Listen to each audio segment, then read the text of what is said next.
saudara. Kita akan mulai firman Tuhan pada hari ini. Sebelumnya mari kita berdoa. Bapa kami yang bertata dalam kerajaan surga, Allah yang kami sembah di dalam nama Tuhan Yesus Kristus. Pada minggu hari ini Tuhan, kami akan mendengarkan isi hati-Mu Tuhan melalui hamba-Mu Tuhan. Biarlah apa yang hamba sampaikan Tuhan itu berasal daripada-Mu Tuhan. Dan kami semua yang mendengarkan Tuhan melalui live streaming ini Tuhan, kami dikuatkan dan kami boleh menerima rema yang disampaikan oleh firman-Mu ini Tuhan. Terima kasih Bapa, terima kasih Tuhan Yesus, terima kasih Roh Kudus. Haleluya, amin. Shalom saudara. Firman Tuhan pada hari ini terambil di dalam Matius 17 ayat yang ke-1 sampai dengan ayat yang ke-5. Demikian firman Tuhan. 6 hari kemudian Yesus membawa Petrus, Yakobus, Yohanes, saudaranya, dan bersama-sama dengan mereka ia naik ke sebuah gunung yang tinggi. Di situ mereka sendiri saja. Lalu Yesus berubah rupa di depan mata mereka, wajahnya bercahaya seperti matahari, dan pakaiannya menjadi putih bersinar seperti terang. Ayat yang 3, maka nampak kepada mereka Musa dan Elia sedang berbicara dengan dia. Kata Petrus kepada Yesus, Tuhan, betapa bahagianya kami berada di tempat ini. Jika Engkau mau, biar aku dirikan di sini 3 kemah, 1 untuk Engkau, 1 untuk Musa, 1 untuk Elia. Dan tiba-tiba sedang ia berkata-kata, turunlah awan yang terang menaungi mereka. Dan dari dalam awan itu terdengarlah suara yang berkata, inilah anak yang kukasihi, kepadanya lah aku berkenan, dengarkanlah dia. Saudara-saudara yang kasih dalam Tuhan, firman Tuhan mengajarkan kepada kita bahwasannya kita sebagai murid-murid Tuhan, biarlah kita boleh naik ke gunung yang tinggi bersama dengan Tuhan. Kita menikmati hadirat-Nya. Ayat yang pertama, Tuhan Yesus mengajak murid-muridnya, yaitu Rasul Petrus, Yakobus, dan Yohanes. Ya. Mengapa hanya 3 orang yang diajak? Padahal murid-muridnya banyak ya. Yang tercatat itu 12, tapi yang diajak itu hanya 3 orang. Kalau kita lihat di sini, yang pertama itu Rasul Petrus. Petrus di sini melambangkan dia bagaimana karakternya itu ada roh pertobatan. Jadi kalau kita naik ke gunung yang tinggi, kalau kita masuk ke dalam hadirat Tuhan, yang pertama-tama kita bawa kepada Tuhan, yaitu kita bertobat kepada Tuhan. Tanpa pertobatan tidak ada kemuliaan. Tanpa pertobatan tidak ada kita diampuni oleh Tuhan. Tanpa pertobatan hidup kita itu sia-sia. Jadi yang kita bawa itu hati yang hancur, hati yang bertobat kepada Tuhan.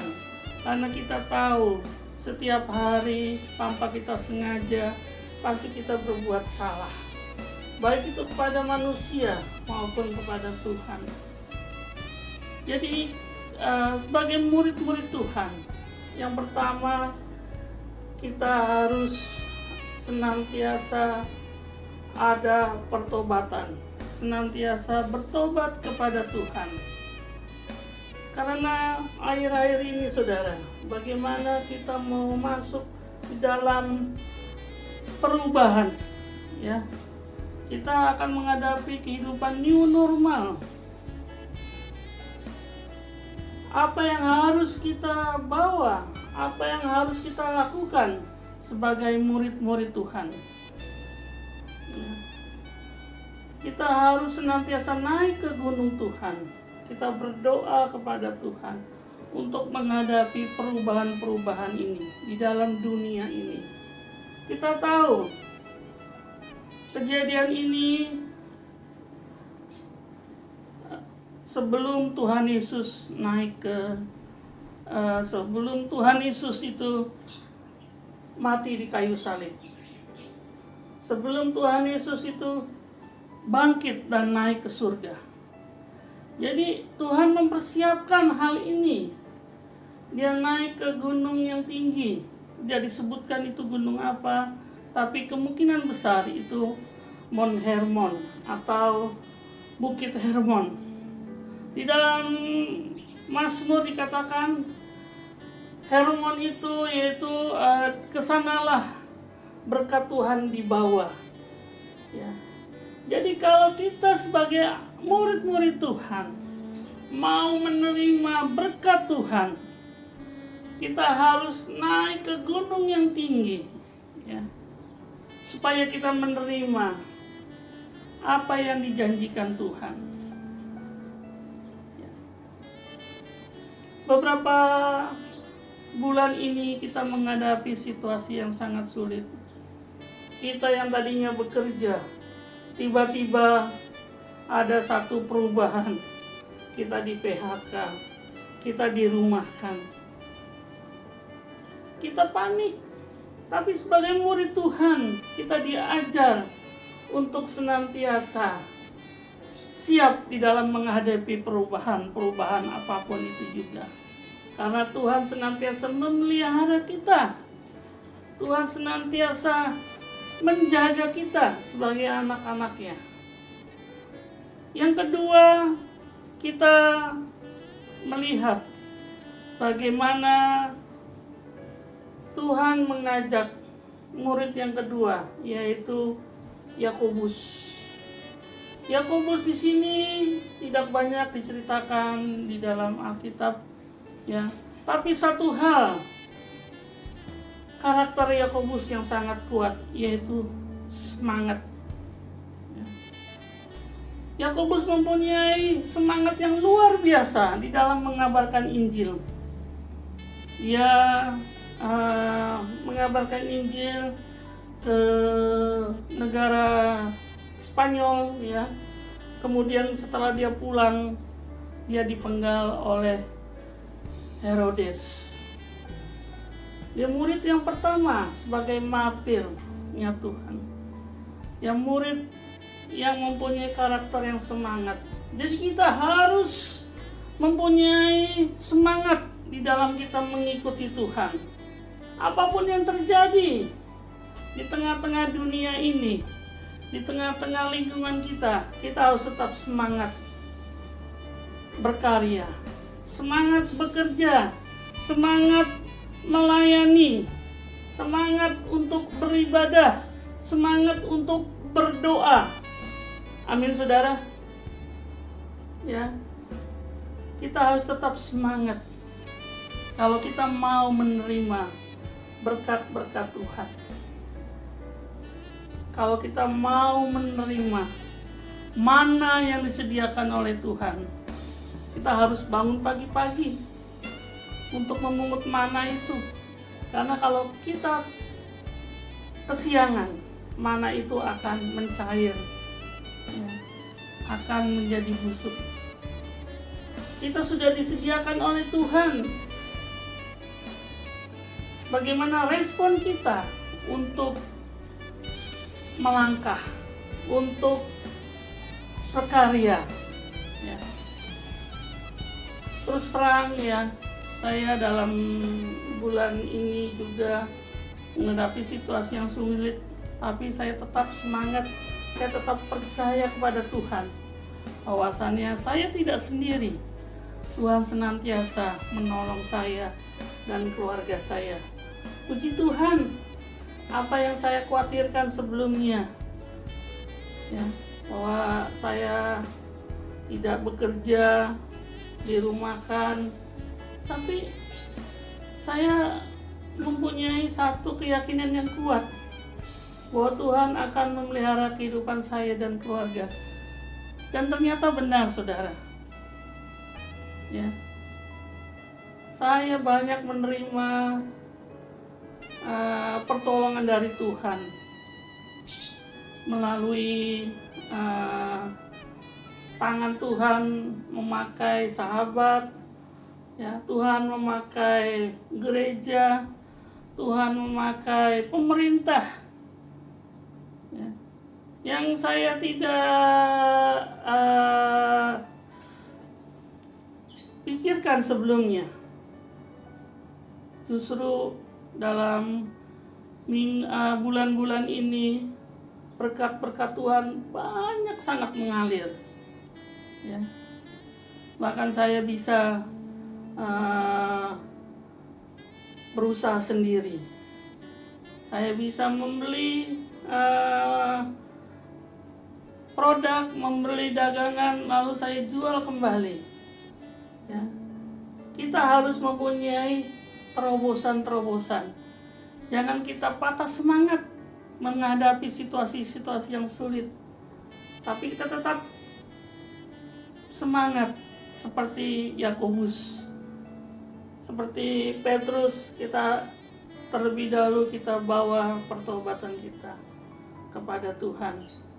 Percaya, saudara, apa yang tidak pernah saya pikirkan, apa yang tidak pernah didengar, ya, apa yang tidak pernah timbul dalam hati, Tuhan menyediakan berkat yang sangat melimpah di dalam tengah-tengah keluarga saya, sehingga saya boleh sampai saat ini saya boleh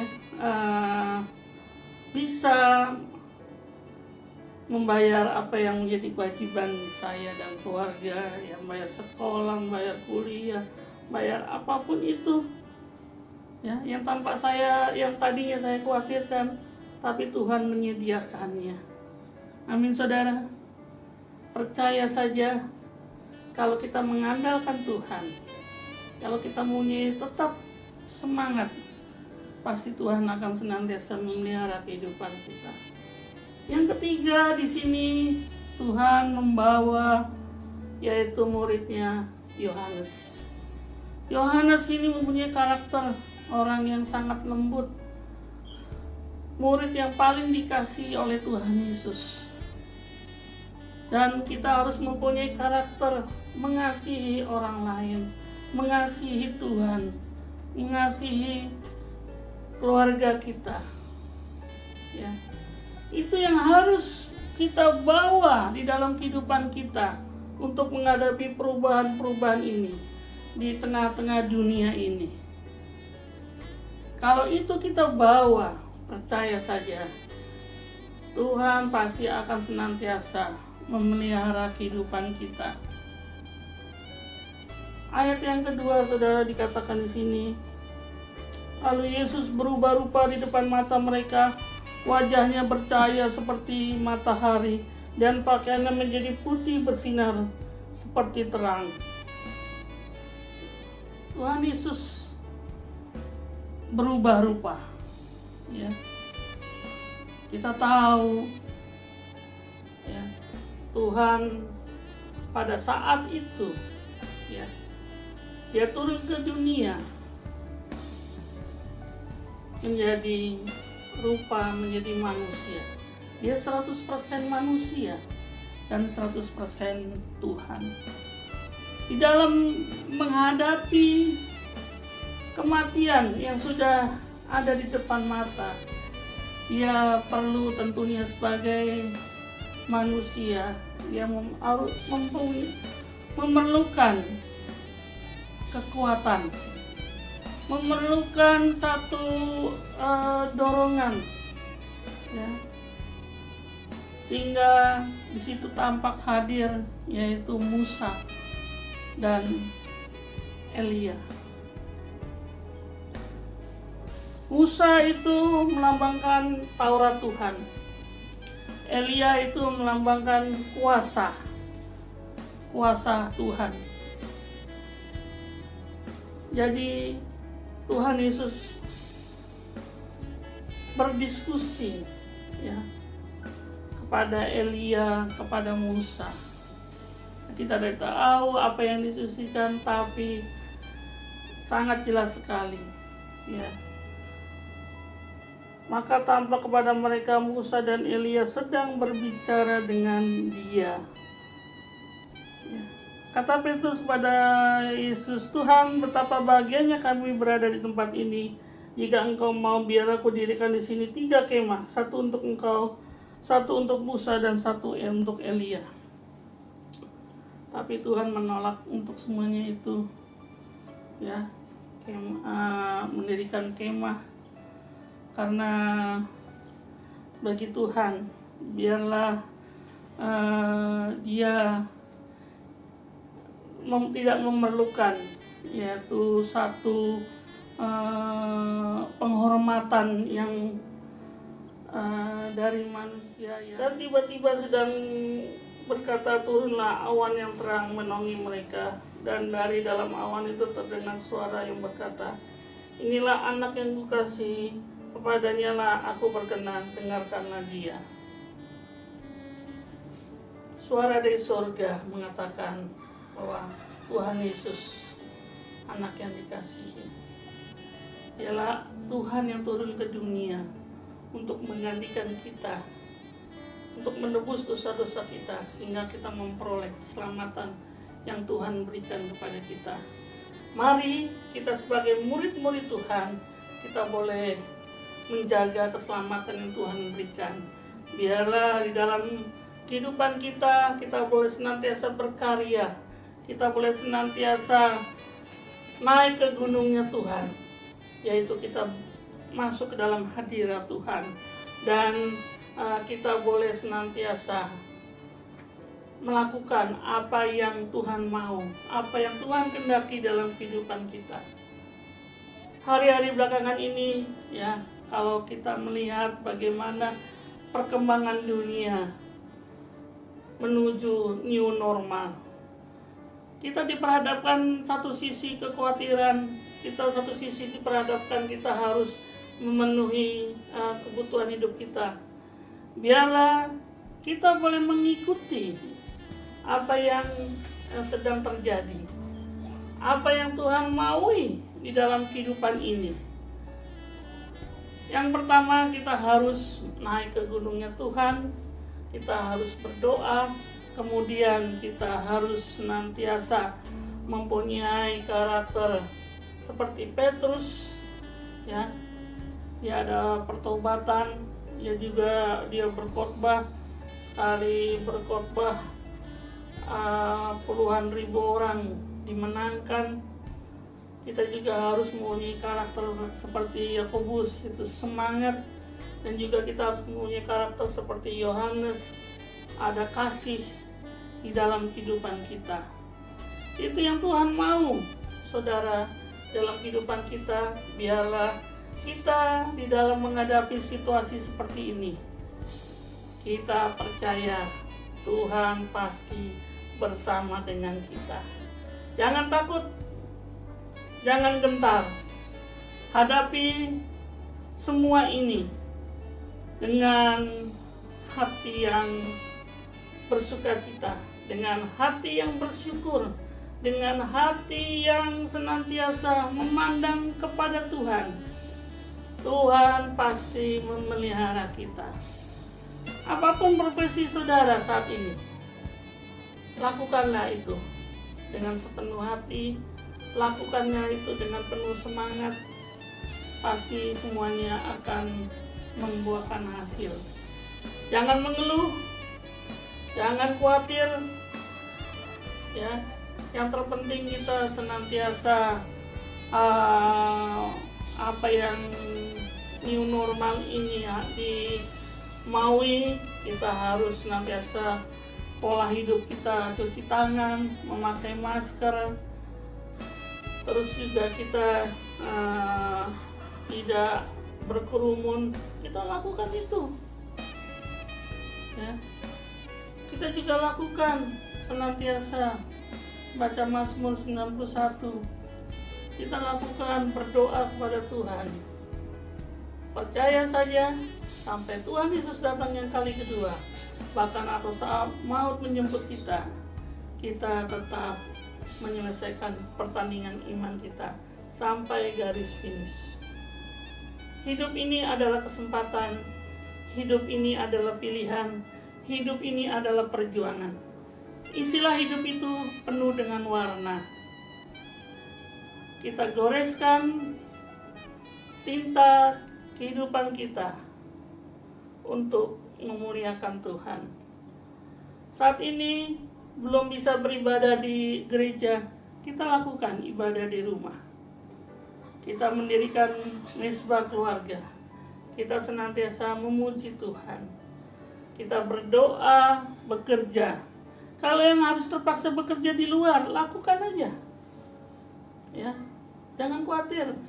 Tuhan pasti akan melindungi kita. Ya. Apa yang pemerintah maui kita lakukan. Apa yang Tuhan maui kita lakukan.